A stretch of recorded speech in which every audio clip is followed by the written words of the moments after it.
Good evening, everybody. I came home from church on Sunday to find I have an air conditioning unit in the closet, and it was making gurgling sounds, and there was water all over the floor, and it has not been fixed yet. So temporarily, I have like an actual window air conditioner, so you might hear some white noise. Hopefully, you'll be able to hear me too. But let's talk about Solomon.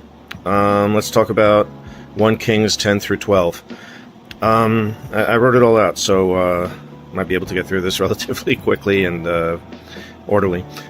Solomon asked God for wisdom. We know this, and we are the beneficiaries of this wisdom through the book of Ecclesiastes, his poetry, and his mistakes covered in these 3 chapters, 1 Kings 10 through 12.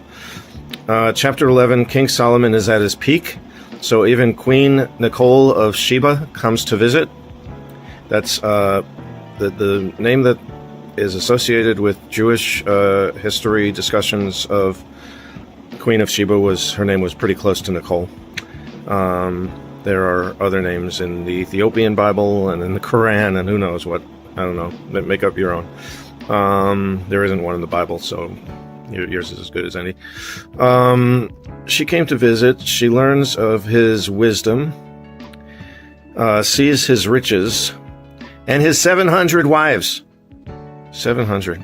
You know, I mean, don't you think, like, after maybe 100, you might say, okay, that's enough wives. 200, 300, and you still got to collect. I used to have this crazy collection of reptiles. I used to have a zoo in my apartment. It was a house that I was renting in New England. But I didn't even have 700 reptiles. He had 700 wives. Anyway, Queen of Sheba also learns about God, about the God of Solomon, the God of Abraham, Isaac, and Jacob, and Solomon. However, when she comes, Solomon has already started drifting from God. See, many times in the Old Testament, God tells the Israelis and the kings of the Israelis, all right, when you go into this land with these forsaken people, these pagans, and their false gods, and all of their evil practices, and they were evil a lot of times, child sacrifices and things of that nature. So God said, don't intermarry. Go in and kill them all.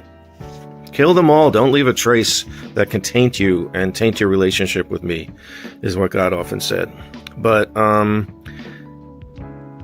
that wisdom that God endowed Solomon with was not used properly by Solomon, to the point where he married 700 women from all sorts of cultures, all sorts of pagan practices, all sorts of weird rituals, all sorts of fake gods. So remember that when you think about Solomon. And if you have 700 wives, not to belabor the point, but if you have 700 wives and you're trying to give each of them equal time, that means you're going to spend half a day with each one of them over the entire year. So I don't know. I think it was a kind of addiction and sickness, and very sad, very sad. Okay, so that would drive any man crazy. And before we get through chapter 11, which is also bankruptcy. It's funny. He's building altars to foreign gods, chasing personal gain over divine purpose.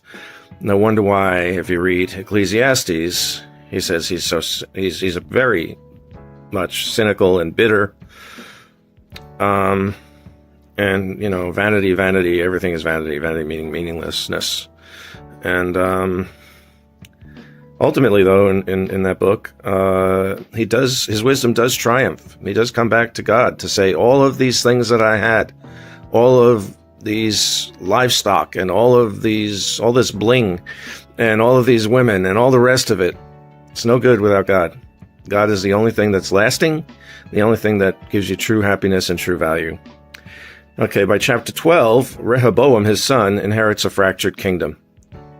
Could you imagine trying to follow as a countryman, a serf, a slave, whatever, just a peasant, regular Joe, trying to understand what the king is up to, how you can keep him happy with you, what his intentions are for you when he's got 700 wives and they're all worshiping different gods and so forth. That must have been rough. I mean, it's tough enough these days here in the good old USA, and I'll leave it at that. Anyway, Jesus talks about the narrow door, and he is that door.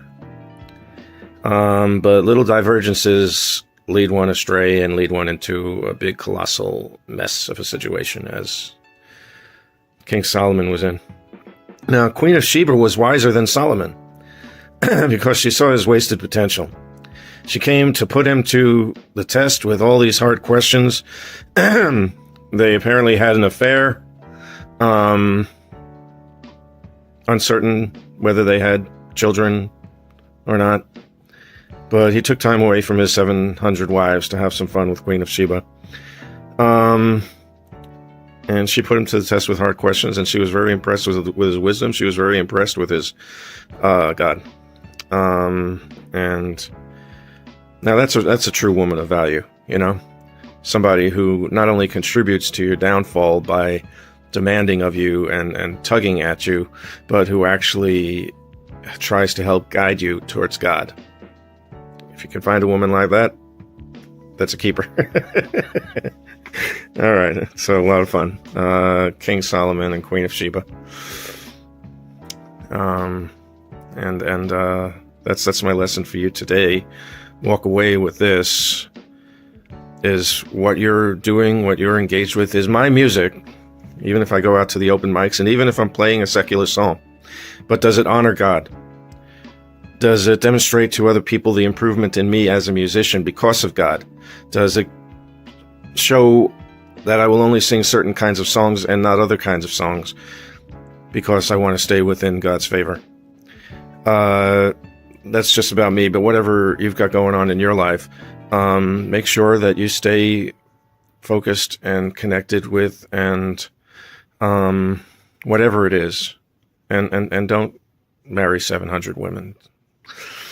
Anyway, have a great week, and I'll see you around at the church and wherever our paths shall meet.